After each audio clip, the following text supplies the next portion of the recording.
The Artist and the Entrepreneur. This is a video message for anybody who is feeling the call to perhaps step up and out and on their own to create their own business, whether it be a little side gig or something that is deeply immersive and you hope will become your full-time occupation. And whether you've started or you are a few steps down the road, this video is kind of an extension of a webinar I did recently with Yara Willard from Wild Rose College. And it's in connection to a course just released that I created called Business for Herbalists. And it's available through Wild Rose College. And we did a webinar the other night. And I introduced this idea, certainly not unique to me, but this kind of concept of what has been observed over time, that there are really kind of two ways to start a business. You know, how you approach that beginning as an entrepreneur. And in fact, it's not just the beginning.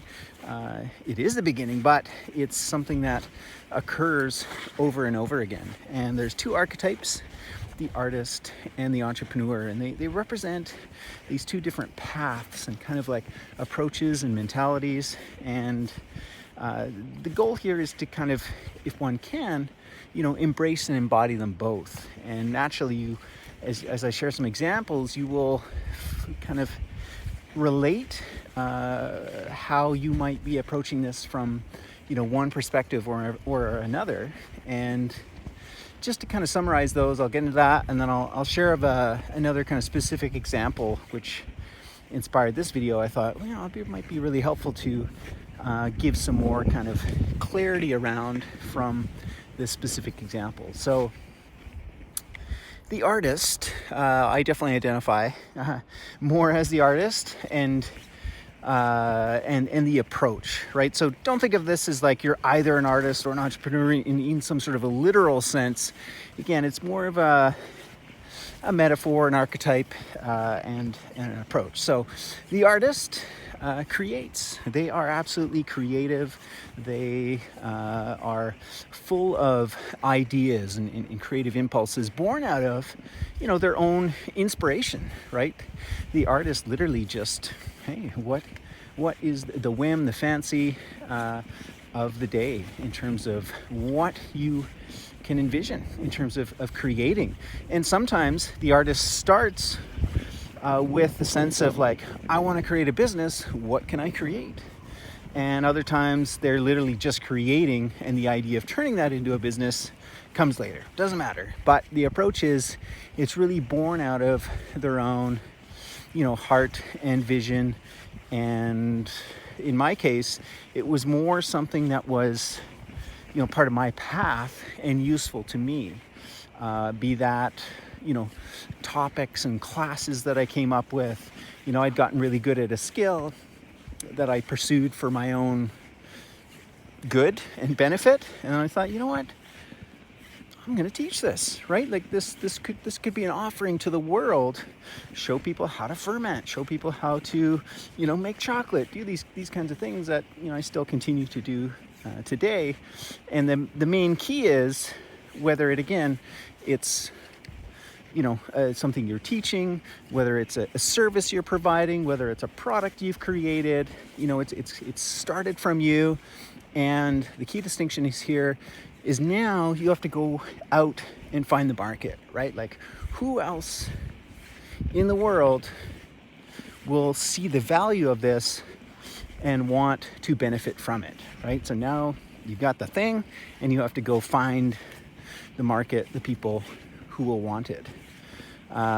Versus the entrepreneur, who perhaps identifies a need, a gap in the market, or maybe perhaps feeling particularly inclined or drawn to work with a certain type of people, a demographic, a segment of the market.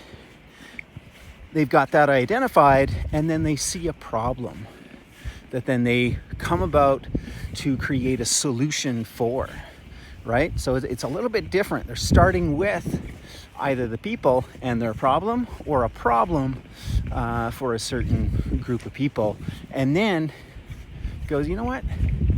This is a problem. I'm gonna create something. I can fill that hole. I can provide a solution. So then they go about, okay, well, after identifying the problem, what's the real need? What can be created for these people? What's going to solve their problem? And thinking more strategically, really thinking about them, right? So the artist, it's more born out of you, that inspiration, those ideas. And then the entrepreneur, it's really about who are you serving and what are their needs, and creating something for them. And another great analogy would be, you are walking down the street, right? So, and the street is kind of a metaphor for the marketplace, right? In that sense, that you're going down the street and you either show up as the artist with, your art. Let's make it a literal example in this metaphor here, right? Where the artist, maybe you're a musician, you set up and you busk and you're just there, expressing yourself, providing value to the world for whoever might find you, or you set up with your art supplies and you're going to do characters and you're going to do drawings of people, or whatever that case is, versus the entrepreneur going down the street and they're looking for where they can be helpful, right? Where are the problems? Where are the gaps? Where are the holes?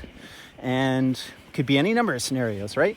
Maybe they come across somebody who just seems lonely and down, right? Like they got their eyes open, they're looking, they're trying to identify where they can fit in based upon who they are and their unique set of talents and skills, of just like, okay, there's a spot I could really be of service, of value, and approaching people.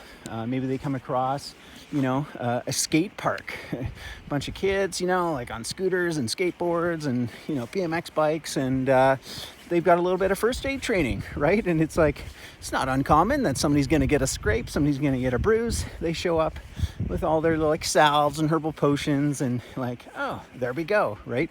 Just slip right into that niche. And hope that provides a bit more clarity. And as you understand that, I think it's good to be able to kind of recognize and identify what so far your maybe predominant trait or characteristic. I would say most people, myself included, and probably herbalists and more natural holistic people, are going to be more on that artistic side, right? Whatever you're kind of thinking of creating a business around is likely, as it was mine, born out of your own journey, your own interests, passions, scratching your own itch, solving your own problems. And you're like, you know what? I bet you somebody else has this problem too, or wants this experience. And the challenge is then to go out and be able to find those people. So regardless of kind of which side or approach, I think, it's good to marry both, right? To be aware of that other approach and really bring them together, because you need a market. You need people that you can be a solution for, that you can be a bridge for in their journey. And even as you're creating, keeping that in mind. And that's definitely something that, my own journey in business has been, sometimes it will start more from that, like, whoa, we're really seeing, like, never thought of that. The only reason I thought was because, it was presented to me. There was a request from these people, like, hey, we've got this hole, this missing gap. Somebody should create this. Seems like it should be you, step right up. So it's a perfect marriage, because otherwise, this is the idea of like the starving artist. If you're just constantly creating, but not thinking about who is this for, right? And what problems am I solving? What solutions am I offering to the world? it's very fulfilling for yourself in many regards and in a creative aspect. But if you're not connecting that other piece of really providing value and being a solution for others, then you're going to miss out on essentially that profitability and that exchange that comes from really truly being an entrepreneur. So it's not one of those either ors. It's always the artist and the entrepreneur. Recognize that we have that each within us, and to really develop both, right? No one just wants to be the hardcore, businessman and soulless and not have that creativity. So it's a nice blend and a marriage of the two, the best of both worlds. So anyways, let me know what you think. Was that helpful? Did that provide a little bit more insight into how to start? And again, not only start, but as you progress, you might come up with a service, and then next it's going to be a product, and then it's going to be something else.